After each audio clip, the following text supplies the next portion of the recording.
This is the Whole Care Network.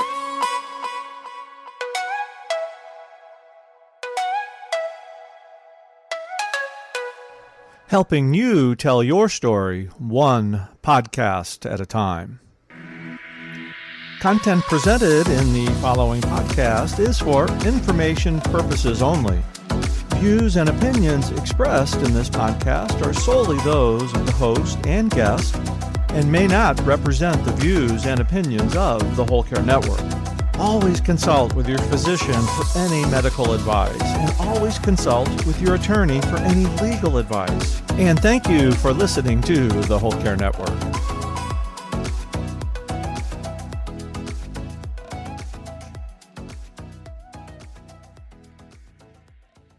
We both wish we knew more about incontinence before it began.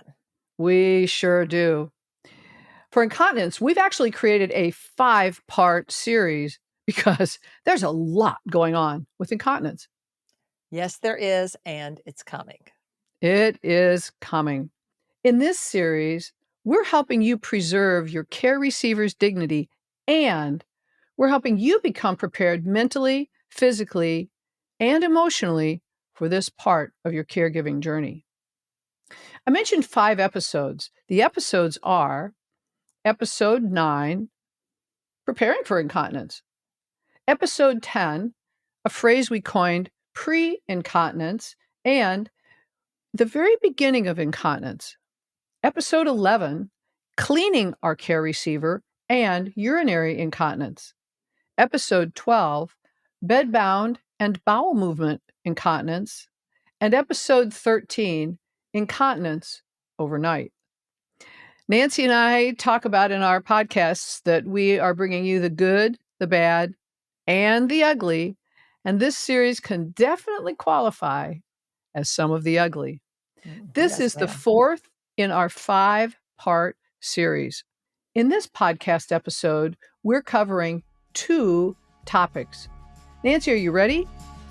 I'm ready. Welcome. We're Sue Ryan and Nancy Treaster. This podcast brings our years of experience in a variety of family caregiving roles to prepare you to navigate your caregiving journey. We're sharing our personal experiences, not medical advice. And because it's our passion to support you on your journey, we believe no topic is off limits. We're bringing you practical tips and candid conversations about the good, the bad, and yes, the ugly in family caregiving. Let's get started. Before we get into the series, Sue, you've already said good, the bad, the ugly. This is probably the most difficult of all the topics. Overnight is also very difficult, but this is probably the most difficult piece. This is challenging, yes. It is. And this is another inflection point. So some people, we've mentioned this in the earlier episodes, when you get to urinary incontinence, some people realize that they've reached a boundary or line they're not comfortable crossing. And that's okay. Give yourself some grace. Some people look into care communities at that point, or they bring in professional caregivers. Sure. Some people make it through the urinary incontinence and cleaning their care receiver through that type of incontinence. But when we get to bowel incontinence, that is another inflection point, and perfectly reasonable that it is. So for a lot of people, this is another inflection point. Mm-hmm. Changing a bowel movement. Yeah. And that makes perfectly good sense. It could be that it's a mental block for you. You just can't do this, and that's perfectly fine. It's a reasonable boundary to have. Or it could be that it's physically more difficult for you to deal with this type of, especially when you see what's involved with bedbound. Let's be very clear. That's very physical. So these topics that we're going to cover today also have a pretty strong physical aspect. So perfectly understandable that this might be a new inflection point for you. So check yourself, as we've said before. All right, you ready to get to the first topic, Sue? I sure am. The topic that I'm going to be covering is changing our care receiver when they are bedbound, or if they've been in a wheelchair and you're going to be changing them. And when I got started with that, I began writing out all of the things that I experienced, and I was walking through, and I was very methodical, and it was getting more and more and more and more. And I thought, if a picture's worth 1,000 words, and this is getting pretty much over 1,000 words, I wonder if there might be a video someone has done about changing a bedbound care receiver. And fortunately, I found one. These amazing women, I want to make sure I get their names correctly, Brenda Kazir and Nancy Hireman, and they created the YouTube channel, The Hospice Care Plan. They have over 45 years as palliative care and hospice care nurses. They created a video that is extremely responsible about changing our bedbound care receiver. And when they were talking about it, they said the first time we recorded it, it was well over 9 minutes. There's a lot that's involved with it. And I shared this with Nancy, and I said, tell me what your thoughts are. And Nancy, tell them what your thoughts were.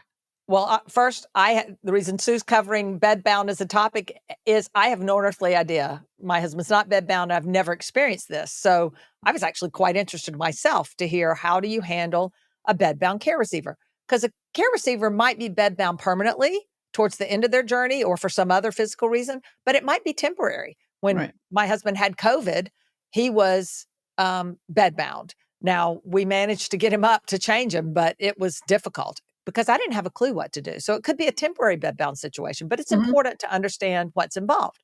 So Sue sent me this video and she said, I've been trying to write this down, but this is getting really long. It's like a 1,000-word essay.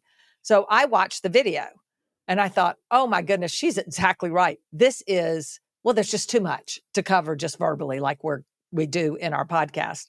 So I thought this is very instructive. The video was and is. We're going to obviously share it with you.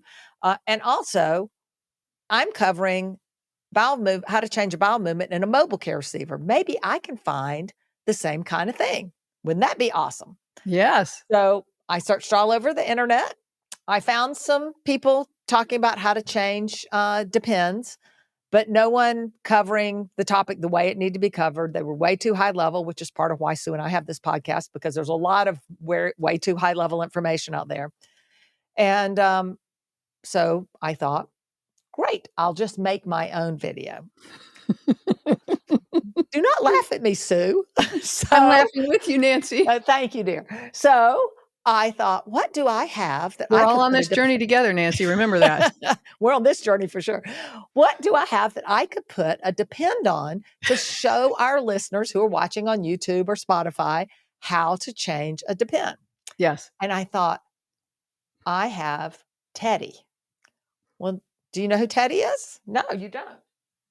Well, this is Teddy. I got him when I was 2. He's 61 years old. But he has 2 legs, so he can have a depend to put on him. So I tried it by myself. I put a depend on him and tried to figure out how to show you. Teddy's not a good idea. He doesn't work for that. So Teddy's out, but at least I tried. And so she did have a backup plan. I called Sue to explain that I had tried to use Teddy and Teddy didn't work. And thank goodness Sue volunteered to say, I'll do it with you. So Sue and I have created a video of how to change a bowel movement with Sue as the model versus Teddy, and it works much better. So thank you, Sue. You're very welcome. Back to your topic.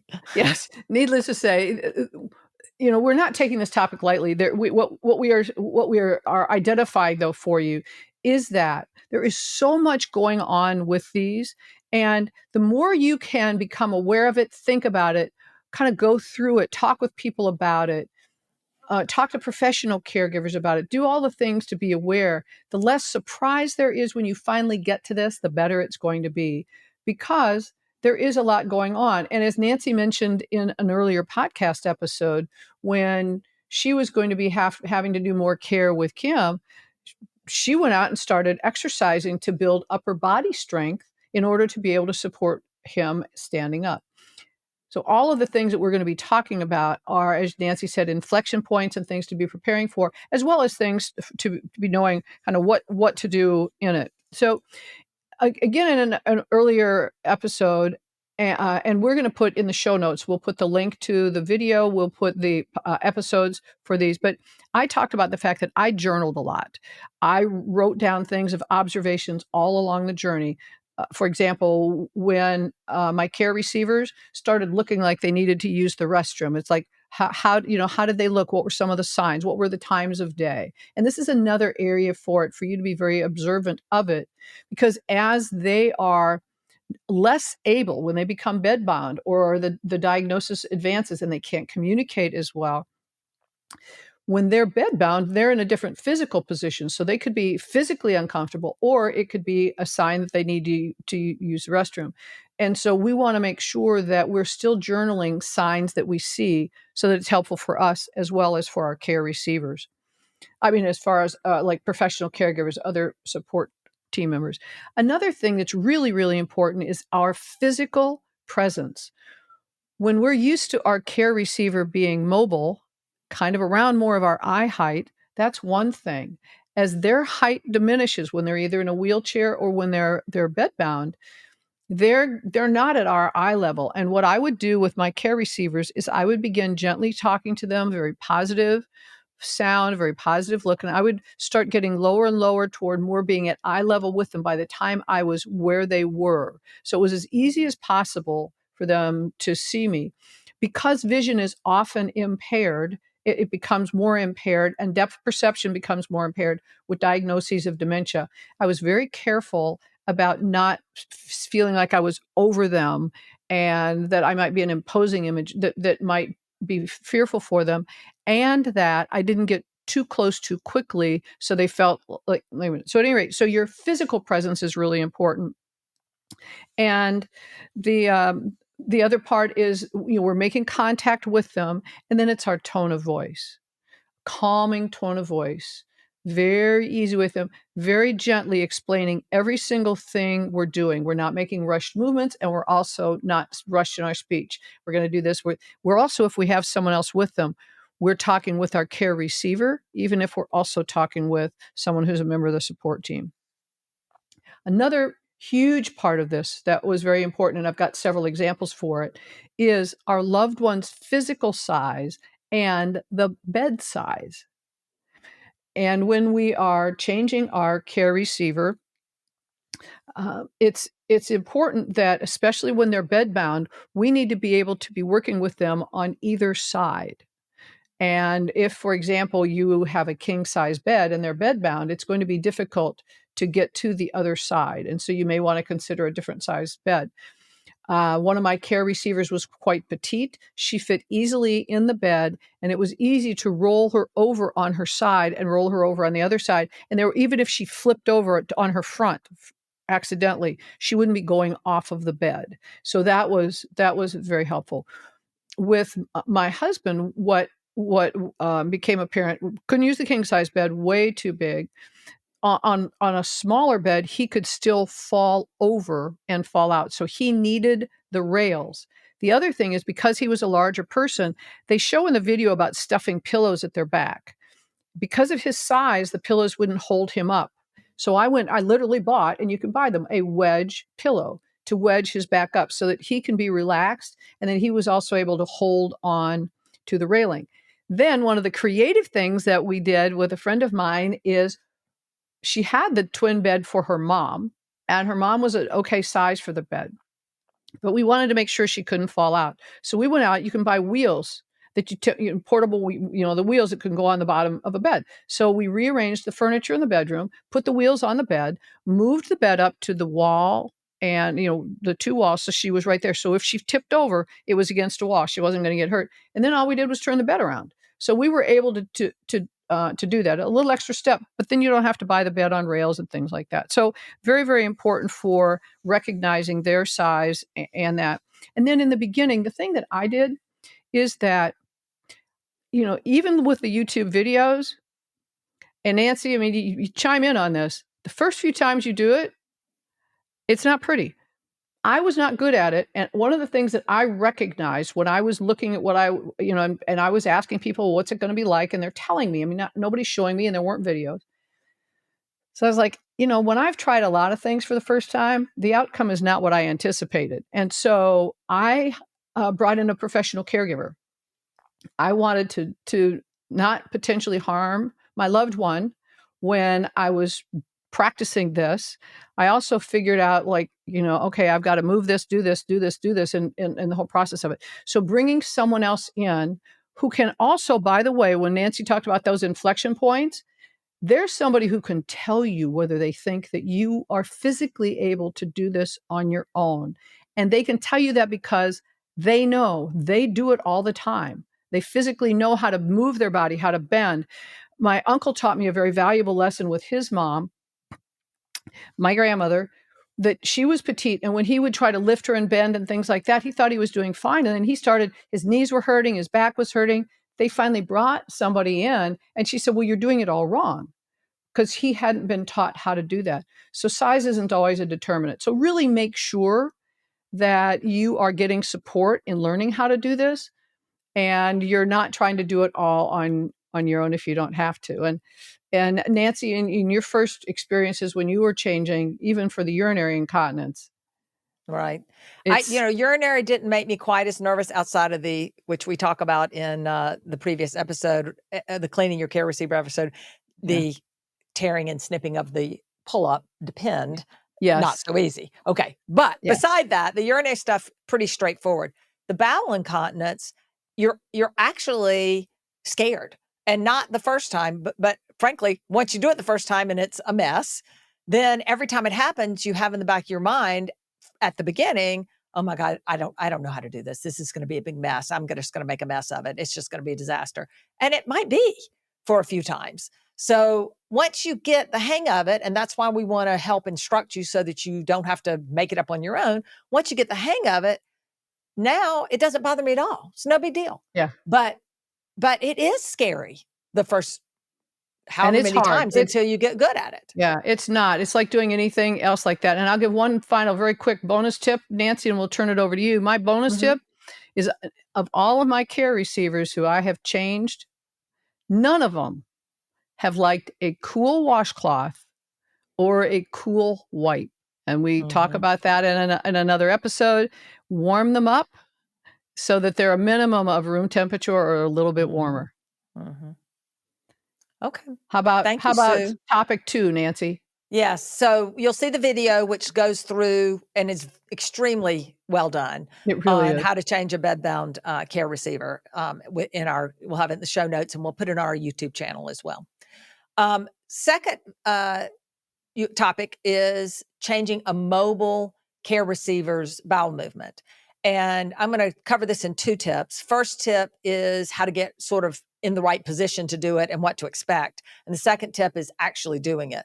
So in the first tip, I would say the first thing you want to do is get your care receiver into the bathroom. As soon as you realize that there's been a bowel movement, don't let them sit down if they're standing. Don't let them sit down, because that creates an additional level of mess to clean up. Walk them very nicely to the bathroom. Check your body language, check your words. Let's go get some clean underwear. Let's go get you cleaned up. Come on, come with me. Let's go to the bathroom. No panic. You want to get in, and calm and no matter how you feel inside, put on your best actor or best actress face, because you want to try to, they're embarrassed, especially at the beginning. They're embarrassed. They're ashamed. This is not something they want somebody else to have to deal with any more than you want to be dealing with it. We're trying to create as calm and as dignified a process as possible. Yeah. So walk them into the bathroom, help them make their way into the bathroom. You want to be in the bathroom because compared to, unlike just a wet depends, this could possibly and will, at least initially, and heck, it happened to us yesterday, and it was me and a caregiver both, and we still made a mess. So it still happens periodically if you're not paying enough attention. Frankly, you get a little cocky, and then it makes a bigger mess. So it's going to make a mess for sometimes, and when it does, it sure is easier to clean up the tile in a bathroom floor than it is any other part of your house. It's a more confined area, and it's easier to clean up. So you want them in a more confined area so that they can't move around as much. And think about it, particularly at the beginning, they don't know what's happening any more than you do. So you're putting them in a position where someone is taking off their adaptive clothing, ripping on their underwear, and they're standing up and they're not always as cooperative in terms of just standing there and letting you do what you need to do. That does, everybody gets in a better habit of it, and that does ease up and they get more compliant. But at the beginning, the calmer your voice is, the more instructive you are, just like Sue said at the beginning, the more you say, here's what we're getting ready to do. If you'll stand right here, that would be great. You want to be as instructive and as nice and as thoughtful and as thankful as you can be. Yeah. That helps create the calmer situation. The other thing you want to do is, as soon as you get in that bathroom, you want to turn the hot water on, because you want to start, as Sue described, warming things up and getting the bathroom laid out. So you want to get your cleaning products laid out on the counter. You want to get your scissors if you're not comfortable ripping up the sides of the pens. Scissors out, gloves on, hot water running so it's getting hot, so that you're ready to, when you're ready. Everything's in place to get going. Now, at the beginning, think about this. Someone's coming at you. Put yourself in their shoes for just a minute. Someone's coming at you. You're not sitting down quietly. They're ripping off your pants or whatever clothes you have on. They're coming at you, trying to take your underwear off. You're going to feel like you need to defend yourself, at least at the beginning, until they understand what's going on here and it starts to become more routine. So don't be surprised if there's some battling going on early on. That passes for what that's worth. They do get more comfortable, at least in my experience, with the routine, and it's not such a big deal. If you have someone with you, like I had a caregiver yesterday and we were doing this together, that's two people coming at them at the same time. So don't be surprised if they get defensive. Two people are coming at me at the same time.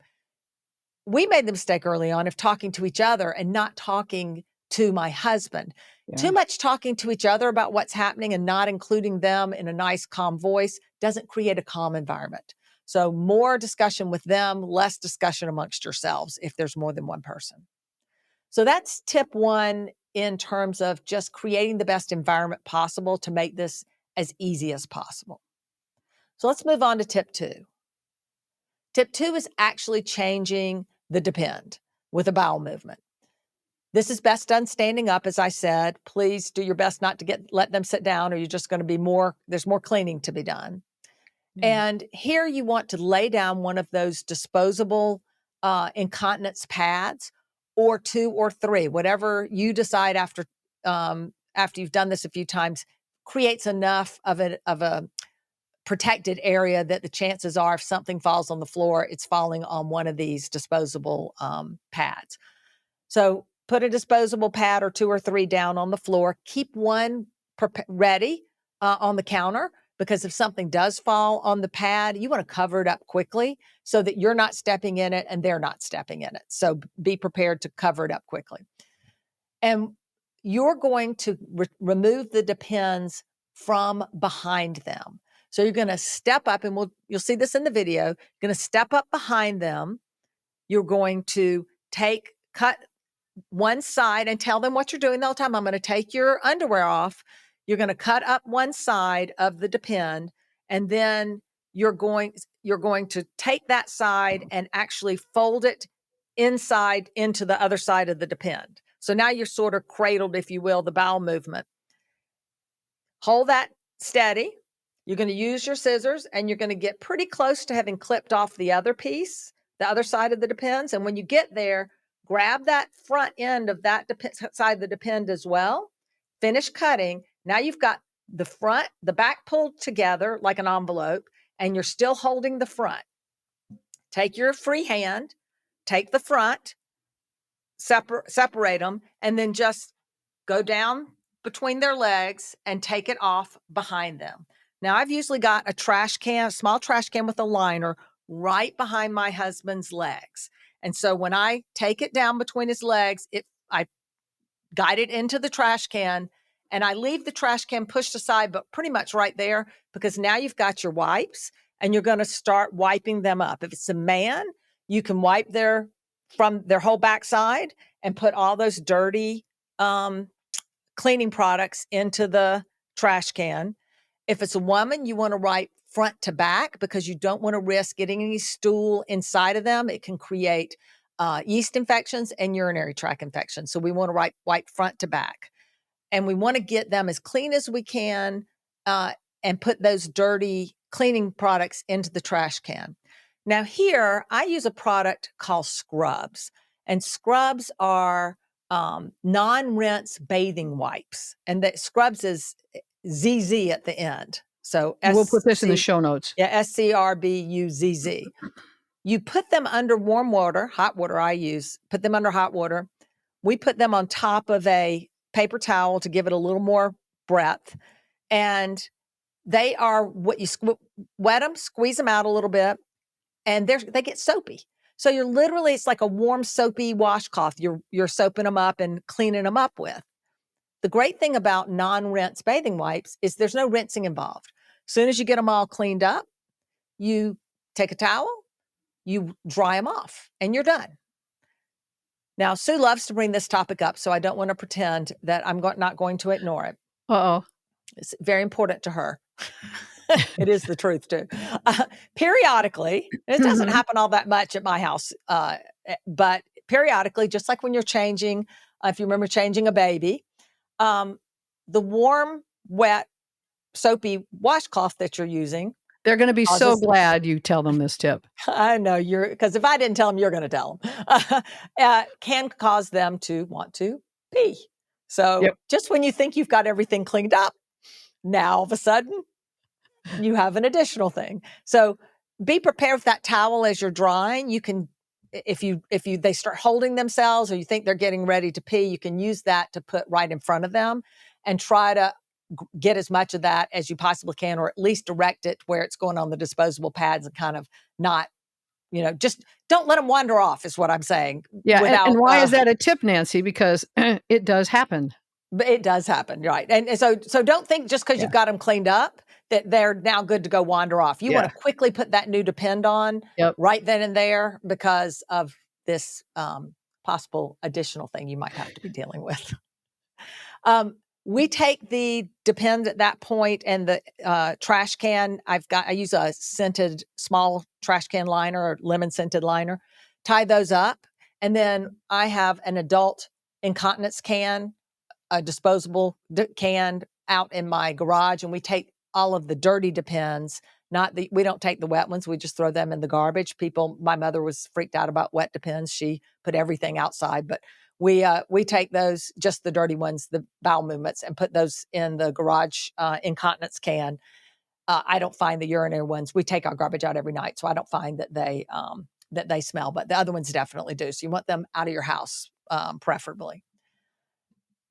I want to just reiterate, because we're really done here, and you'll see this all in the video, but nervous wreck, the first bunch of times that you do this, you think, oh my goodness, I don't have it. I can't do this. It's going to be a big mess. And it might be. But no, just like anything, once you get comfortable with it and get good at it, once your care receiver knows what's happening, they'll be more cooperative. Then it really, like I said, it's not a big deal once you've got it in your mind. And if it is a big deal, that's okay too. Because in your mind, this may not be something you can deal with. That's part of why we want to do this. Or in your body. I mean, this is a huge one for the physical. And that's why we say mental, physical, and emotional. There are on all levels, there are issues it's reasonable you would have. Give yourself grace. Right. And if this isn't something, if you watch this episode, it might be a good indicator of, I think I can do that. Or, you know what? No way can I do that. Yeah. That's okay too. So just want to make sure everybody understands that you got to check yourself. That's who's important in this and whether or not this is something you can do. Now, Sue also made the point, and it's a good one. When you start to have these inflection points or transitions, it's a good time, if you don't have professional caregivers in your home, to hire one even temporarily to go through a few days at your house and help you through this process. I'll give you 2 seconds on what the professional caregivers do. So my professional caregiver, just recently, I had a temporary one in, and she rips up one side of the Depend. She leaves it ripped. She doesn't do anything I just said. She does the other part, and she just lets it fall on the disposable pad. That's her way of doing it. Have at it. So everybody's a little different. You can learn from those people. Everybody's got a little different way of doing it. They also, though, and this is one of the things that we talked about, they have physically been trained Professional caregivers have been trained how to physically roll someone, lean over them, lift it. Because if you've got somebody in a wheelchair, you got to get them up, get their arms around, lift up, things like that. They've been professionally trained. It's reasonable you have not been. So seriously consider getting help to come in to help you learn, to help you evaluate, and to help you be able to have the right kind of conversation about whether or not this is something that you feel you can handle by yourself, or if it's a conversation to have with other family members and loved ones. Another awesome point, Sue. We talked earlier about inflection points. It's not just an inflection point for you as the main caregiver, primary caregiver. It's an inflection point for family members who maybe were up for urinary incontinence, but now we've crossed another line. So another conversation to have with any other caregivers you're bringing in the house. Right. Before we do this summary, Nancy, part of what we committed to when we were bringing this podcast is what I was talking about earlier, the good, the bad, and the ugly. As you could see, this can be the ugly, and yet we feel so strongly it's important for you to know what it's really like so that you're at choice, you're in control, and you're able to decide and choose whether this is something you feel or you're able to handle, and how to move forward based on your decision. Thank you for that, Sue. This is the 4th in a 5-part series. In this episode, we covered 2 topics: changing a bedbound care receiver and changing a mobile care receiver's bowel movements. These are challenging parts of your journey for sure. If you have tips beyond the ones that we have that you think would help other people, please go out to our Facebook page, our Instagram page, and leave your tips so other people can see them, so we can see them. That would be great. If you like our podcast, please go out and subscribe, rate, and review our podcast. It makes it that much easier for other people to find it. If there are any products that we discuss in any episode, we always put links to those products in the show notes. We've talked about this a lot. This is a challenging part of your journey. With this information, you'll be better prepared to figure out how it fits into your caregiving journey. We're all on this journey together. Yes, we are.